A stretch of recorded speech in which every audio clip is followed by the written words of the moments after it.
Hi ಎಲ್ಲರಿಗೂ ನಮಸ್ಕಾರ. ಇವತ್ತಿನ ವಿಡಿಯೋದಲ್ಲಿ ನಾನು ಒಂದು ಸೂಪರ್ ಆಗಿರೋ ಮಾವಿನಕಾಯಿ ಚಿತ್ರಾನ್ನ ಹೇಗೆ ಮಾಡೋದಂತ ತಿಳಿಸ್ಕೊಡ್ತಾ ಇದ್ದೀನಿ. ಮಾವಿನಕಾಯಿ ಸೀಸನ್ ಸ್ಟಾರ್ಟ್ ಆಗಿರೋದ್ರಿಂದ ಎಲ್ಲರ ಮನೆಯಲ್ಲೂ ಮಾವಿನಕಾಯಿ ಡೆಫಿನೆಟ್ ಆಗಿ ತಂದಿರ್ತೀರಾ. ಅದರಲ್ಲಿ ಚಿತ್ರಾನ್ನ ಈ ಥರ ಡಿಫ್ರೆಂಟ್ ಆಗಿ ಒಮ್ಮೆ ಟ್ರೈ ಮಾಡಿ ನೋಡಿ. ತುಂಬ ರುಚಿಯಾಗಿರುತ್ತೆ, ಹಾಗೆ ಹುಳಿ ಹುಳಿ ಖಾರ ಖಾರವಾಗಿ ತುಂಬ ಚೆನ್ನಾಗಿರುತ್ತೆ. ಹಾಗಾದರೆ ಬನ್ನಿ ಹೇಗೆ ಮಾಡೋದಂತ ಈ ವಿಡಿಯೋದಲ್ಲಿ ತಿಳಿಸ್ಕೊಡ್ತಾ ಇದ್ದೀನಿ. ಮೊದಲಿಗೆ ಒಂದು ಪ್ಯಾನ್ ಬಿಸಿಗಿಟ್ಟು ಪ್ಯಾನ್ ಕಾದ ನಂತರ ನಾನಿಲ್ಲಿ 3 ಸ್ಪೂನ್ ಎಣ್ಣೆನ ಹಾಕ್ಕೊಳ್ತಾ ಇದ್ದೀನಿ. ಎಣ್ಣೆ ಚೆನ್ನಾಗಿ ಕಾದ ನಂತರ ನಾನಿಲ್ಲಿ ಅರ್ಧ ಸ್ಪೂನ್ ಆಗುವಷ್ಟು ಸಾಸಿವೆನ ಹಾಕ್ಕೊಳ್ತಾ ಇದ್ದೀನಿ.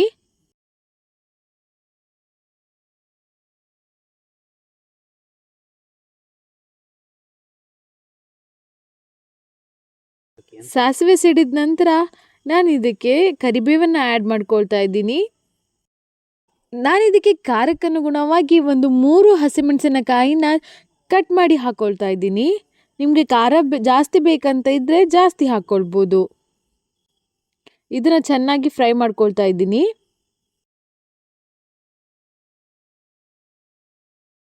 ಈ ಟೈಮಲ್ಲಿ ನಾನು ಅರ್ಧ ಸ್ಪೂನ್ ಆಗುವಷ್ಟು ಉದ್ದಿನ ಬೇಳೆನ ಹಾಕ್ಕೊಳ್ತಾ ಇದ್ದೀನಿ. ಉದ್ದಿನ ಬೇಳೆ ಸ್ವಲ್ಪ ಫ್ರೈ ಆದ ನಂತರ ನಾನಿಲ್ಲಿ 1 ಕಪ್ ಆಗುವಷ್ಟು ಕಡಲೆ ಬೀಜನ ತೊಗೊಂಡಿದ್ದೇನೆ. ನಾನು ರೋಸ್ಟೆಡ್ ಕಡಲೆ ಬೀಜನ ತೊಗೊಂಡಿರೋದ್ರಿಂದ ನಾನು ಇವಾಗ ಆ್ಯಡ್ ಮಾಡ್ಕೊಳ್ತಾ ಇದ್ದೀನಿ. ನೀವು ಹಸಿಯಾಗಿರೋದು ತೊಗೊಂಡಿದ್ರೆ ನೀವು ಫಸ್ಟಿಗೆ ಅದನ್ನು ಹುರ್ಕೊಳ್ಬೇಕಾಗ್ತದೆ.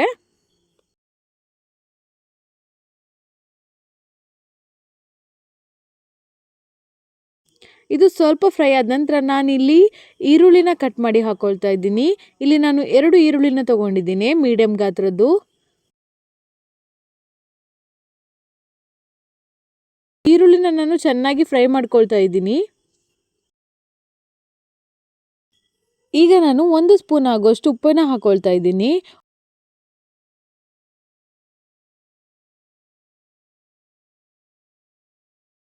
ಉಪ್ಪನ್ನು ಹಾಕ್ಕೊಂಡು ಚೆನ್ನಾಗಿ ಫ್ರೈ ಮಾಡ್ಕೊಳ್ತಾ ಇದ್ದೀನಿ.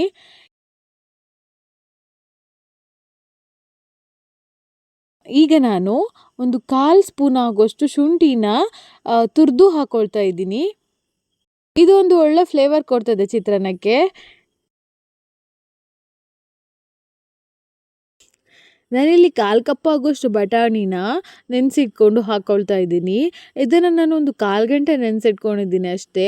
ನೀವು ಇನ್ಸ್ಟೆಂಟಾಗಿ ಬಟಾಣಿನ ನೆನೆಸ್ಕೊಳ್ಬೇಕಂತಿದ್ರೆ, ನಿಮಗೆ ಎಲ್ಲಾದರೂ ನೆನಪಾಗಿಲ್ಲ ರಾತ್ರಿ ನೆನೆಸಿಡೋದಂತಿದ್ರೆ ಬಟಾಣಿಗೆ ಸ್ವಲ್ಪ ಬಿಸಿ ನೀರು ಹಾಕಿಬಿಟ್ರೆ ಬೇಗ ನೆಂದು ಹೋಗ್ತದೆ.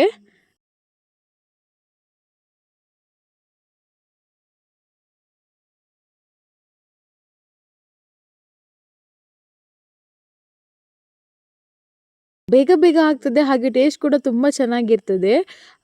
ಇವಾಗ ನಾನು 1 ಚಿಟಿಕೆ ಆಗುವಷ್ಟು ಅರಿಶಿಣವನ್ನು ಆ್ಯಡ್ ಮಾಡ್ಕೊಳ್ತಾ ಇದ್ದೀನಿ. ಇಲ್ಲಿ ನಾನು ಅರ್ಧ ಮಾವಿನಕಾಯಿಯನ್ನು ತುರಿದಿಟ್ಕೊಂಡಿದ್ದೇನೆ. ಮಾವಿನಕಾಯಿ ಸಿಪ್ಪೆ ತೆಗೆದು ತುರಿದಿಟ್ಕೊಂಡಿದ್ದೇನೆ ನೋಡಿ. ಇದನ್ನು ಇವಾಗ ನಾನು ಆ್ಯಡ್ ಮಾಡ್ಕೊಳ್ತಾ ಇದ್ದೀನಿ.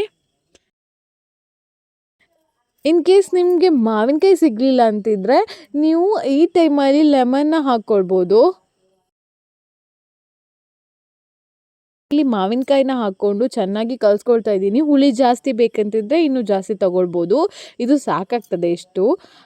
ಸೊ ನಾನಿಲ್ಲಿ ಉಪ್ಪು ನೋಡಿಕೊಂಡು ಒಂದು ಅರ್ಧ ಸ್ಪೂನ್ ಉಪ್ಪನ್ನು ಹಾಕ್ಕೊಳ್ತಾ ಇದ್ದೀನಿ. ಇವಾಗ ನಾನು ರೈಸನ್ನು ಆ್ಯಡ್ ಮಾಡ್ಕೊಳ್ತಾ ಇದ್ದೀನಿ. 2 ಕಪ್ ಆಗೋಷ್ಟು ರೈಸನ್ನು ಹಾಕ್ಕೊಳ್ತಾ ಇದ್ದೀನಿ. ಅನ್ನವನ್ನು ಆ್ಯಡ್ ಮಾಡಿಕೊಂಡು ಗ್ಯಾಸ್ ಆಫ್ ಮಾಡಿಕೊಂಡು ಚೆನ್ನಾಗಿ ಕಲಿಸ್ಕೊಳ್ತಾ ಇದ್ದೀನಿ.